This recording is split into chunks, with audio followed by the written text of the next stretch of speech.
ఆయన వాడ నీ తట్టున కళ్ళొచ్చినాడు. మన దేవుడు ఇహలోకాన్నిలో పరలోకములో సమస్తం మీద అధికారం కలిగిన దేవుడు మన దేవుడు. ఆమేన్. చాలా మందికి సమస్య వచ్చినప్పుడు ఆకాశం ముందు ఉన్న ఆసుడైన దేవుడు తట్టుకొనలేస్తాడు. కానీ బాధకర విషయం ఏంటంటే ప్రతి మనిషి కూడా పక్కనే ఎవరున్నారని చెప్పి వారి యొక్క చూస్తుంటారు, వారి మీద కన్నులు ఉంచుతుంటారు, అంటే వారి మీద విశ్వాసం ఉంచుతారు. అయితే మనకు వచ్చిన ప్రతి కష్టంలో, ప్రతి ఒక్క ఇబ్బందిలో మనము ఎవరిని ఆశ్రయించాలంటే దేవుడి దేవుడనే యేసు వారిని. ఆకాశం ముందు ఆశ్రయించవాడా నీ తట్టు నా కన్నులు ఎత్తుచున్నాను. ఎవరి తట్టు కన్నులు ఎత్తాలి? మనము దేవుని తట్టు కన్నులు ఎత్తాలి. దాసి కన్ను తన యజమాని చెట్టు, దాసురాలు తన యజమానుల చెట్టు కన్ను తట్టినట్లు మనం కూడా ఆయన తట్టు చూడాలి. మీరు ఎప్పుడైనా గమనించారో లేదో, ఎప్పుడైనా మనం పనిచేసినప్పుడు, విదేశాల్లో పనిచేసినప్పుడు శాలరీ టైం దగ్గర అన్నప్పుడు మనం ఎంత మాట కూడా వాళ్ళకి అంక చూస్తుంటాం, వాళ్ళు ఎప్పుడు ఇస్తారని చేయకుతూ ఉంటాం. మన కన్నులు వారి మీద విశ్వాసం ఉంచుతాయి.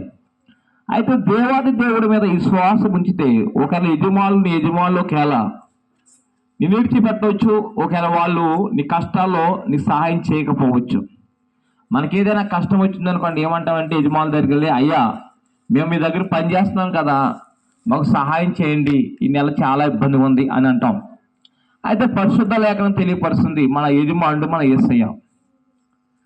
ఆయన కొరకు మనం ప్రయాసపడితే, ఆయన కొరకు మనం పని చేస్తే, ఆయన కొరకు సమయం ఇస్తే, ఆ సమయానికి ఎంతైతే ఇచ్చావో, ఎంతైతే యథార్థంగా పనిచేస్తావో దాని తగ్గ ప్రతిఫలాన్ని పొందుకుంటాం.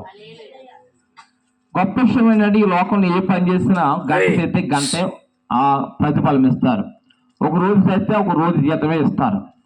కానీ దేవుడు చెప్తున్న వాక్యం ఏంటంటే, ఒక గంట గడిపితే 1000 గంటల జీతానికి దేవుడు ఇస్తాడు. ఒక రోజు గడిపితే 1000 దినాల జీతాన్ని దేవుడు ఇస్తాడు. ఇటువంటి ఆశ్చర్యకరమైన ఈ యొక్క శ్రేష్టమైన ఈ ఆశీర్వాదం ఎదురు చాలా మంది ఆదివారం డొమ్మ కొడుతుంటారు. దేవుడి దగ్గర రావాల్సిన సమయాన్ని వృధాగా పాడు చేస్తుంటారు. వాక్యం చెప్తుంది, నేను కాదు, 84వ కీర్తన 10వ వచనం అంటారు కదా, దేవుని మందిరంలో ఒక దినం కంటే 1000 దినాల కంటే శ్రేష్టం.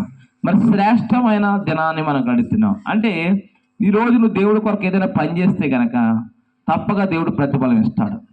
మరి ఎవరు తట్టు కొనలేస్తాలంటే ఈ లోకస్తులు తట్టు కాదు. ఈ లోకస్తులు అందరూ కూడా ఎవరు కూడా నమ్మదగిన వారు ఎంత మాత్రం కాదు. చాలామంది అనుకుంటారు ఎవరైనా సహాయం చేస్తారు, ఎవరు చేయలేరు. దేవుడు ప్రేరేపణ ఇస్తేనే తప్ప మన మానవుడు ఎవరు కూడా సహాయం చేయడు. కాబట్టి మన కన్నులు దేవుడు తట్టు చూడాలి. దాసు కనులు తన యజమాను తట్టు, దాసిరాగం తన యజమానులు చూసినట్లు మన దేవుడిని యెహోవా మనల్ని కరుణించేంత వరకు మన కన్నులు ఆయన తట్టు చూడాలి. హల్లెలూయా. మనం కరుణించే వరకు మనకి ఎన్నో కష్టాలు వస్తాయి. కరుణించే వరకు కూడా మనం ఆయన తట్టే చూడాలి. ఆమేన్. ఆయన వంకే చూడాలి. చాలా మంది ఏం చేస్తారంటే, మరి దేవుడు కరుణించడేమో అటు ఇటు చూస్తుంటారు. అది మంచిది కాదు. కొంత లేట్ అవ్వచ్చు, కొంచెం కష్టం అవ్వచ్చు, కొంచెం ఇబ్బంది కలగవచ్చు. కానీ నువ్వు నిలబడి దేవుడు యొక్క చూస్తే తప్పక సహాయమును అందిస్తారు. పౌలు, పేతురు, యోహాను గారు మరి ఆయన మందిరంలోకి వెళ్తున్నప్పుడు మందిరం యొక్క ద్వారం దగ్గర